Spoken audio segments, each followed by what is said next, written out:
Salam jumpa kembali saudara-saudariku yang terkasih dalam Tuhan kita Yesus Kristus. Salam sejahtera untuk kita semua. Berkat Allah yang Maha Kuasa senantiasa menyertai kita.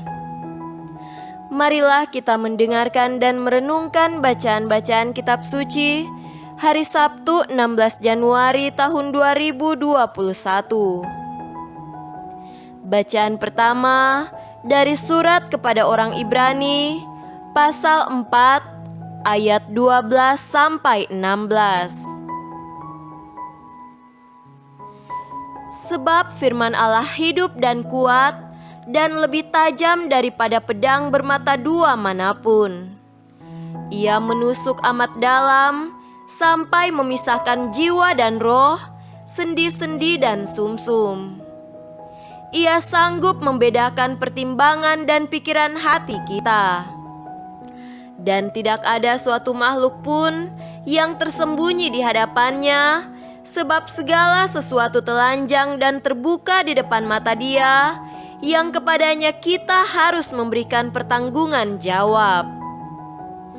Karena kita sekarang mempunyai imam besar agung yang telah melintasi semua langit, yaitu Yesus Anak Allah, baiklah kita teguh berpegang pada pengakuan iman kita.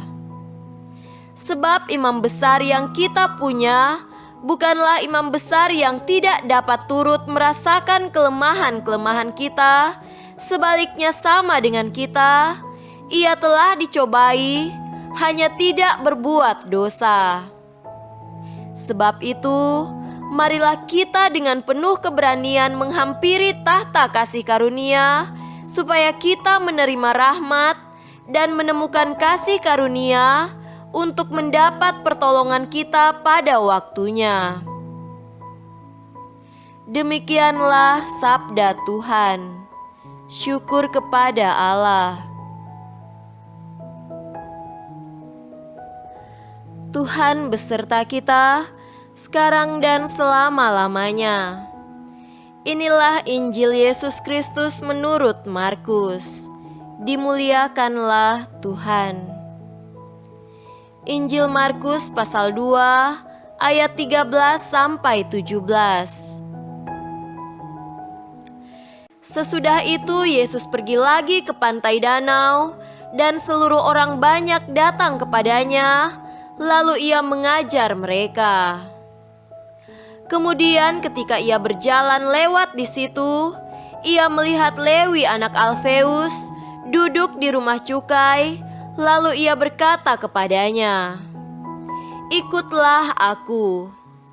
Maka berdirilah Lewi, lalu mengikuti dia.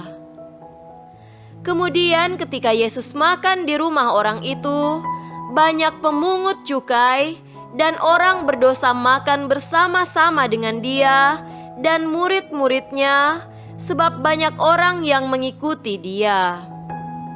Pada waktu ahli-ahli Taurat dari golongan Farisi melihat bahwa ia makan dengan pemungut cukai dan orang berdosa itu, berkatalah mereka kepada murid-muridnya, "Mengapa ia makan bersama-sama dengan pemungut cukai dan orang berdosa?" Yesus mendengarnya dan berkata kepada mereka, "Bukan orang sehat yang memerlukan tabib, tetapi orang sakit. Aku datang bukan untuk memanggil orang benar, melainkan orang berdosa." Demikianlah Injil Tuhan. Terpujilah Kristus. Saudara-saudariku yang terkasih dalam Tuhan kita Yesus Kristus, tema renungan kita pada hari ini adalah dokter yang baik. Seorang dokter yang bernama Lee Darmawan adalah seorang dokter yang sungguh dermawan sesuai namanya. Ia mendirikan rumah sakit apung untuk memberikan pelayanan kesehatan gratis kepada masyarakat di daerah miskin dan terpencil di Indonesia yang tidak terjangkau pelayanan kesehatan. Dr. Lee pernah berujar, Kalau kamu jadi dokter, jangan memeras orang miskin. Mungkin mereka bisa membayar kamu berapapun, tetapi diam-diam mereka menangis di rumah karena tidak punya uang untuk membeli beras. Dr. Lee menjalankan misi kemanusiaan, menyelamatkan nyawa orang sakit yang tidak punya biaya berobat. Saudara-saudariku terkasih, Injil Markus pasal 2 ayat 17 menceritakan tentang Yesus yang menegaskan misinya, yaitu menyelamatkan jiwa yang sakit karena dosa. Orang-orang Farisi dan ahli-ahli Taurat mengkritik Yesus yang mendekati para pemungut cukai dan orang berdosa. Bagi kaum pengkritik Yesus, para pemungut cukai dan orang berdosa adalah masyarakat terbuang dalam agama Yahudi. Mereka tidak pantas diselamatkan karena dianggap tidak taat pada Taurat. Para pemungut cukai dibenci karena menjadi kaki tangan penjajah dan pengkhianat bangsa sendiri. Tokoh agama yang seharusnya membawa orang-orang yang terbuang itu malah semakin menjauhkan mereka dari bait Allah. Yesus menegur cara pandang keliru itu dengan menyatakan maksud kedatangannya, yaitu menyelamatkan orang berdosa. Saudara-saudariku terkasih, kehadiran gereja adalah kehadiran yang menyelamatkan, bukan menyingkirkan mereka yang imannya mulai lemah.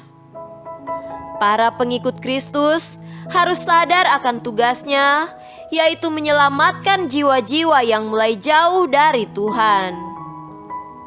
Terkadang kita menjadi seperti orang Farisi dan para ahli Taurat. Kita suka menggosipkan mereka yang mulai tidak aktif di gereja. Tanpa sadar kita membiarkan mereka makin jauh dari lingkungan gereja. Hendaknya kita tidak memelihara kesombongan rohani, tetapi selalu mau merangkul mereka yang mulai kehilangan arah. Tugas kita menjadi dokter yang murah hati bagi mereka yang sakit imannya. Semoga demikian. Amin.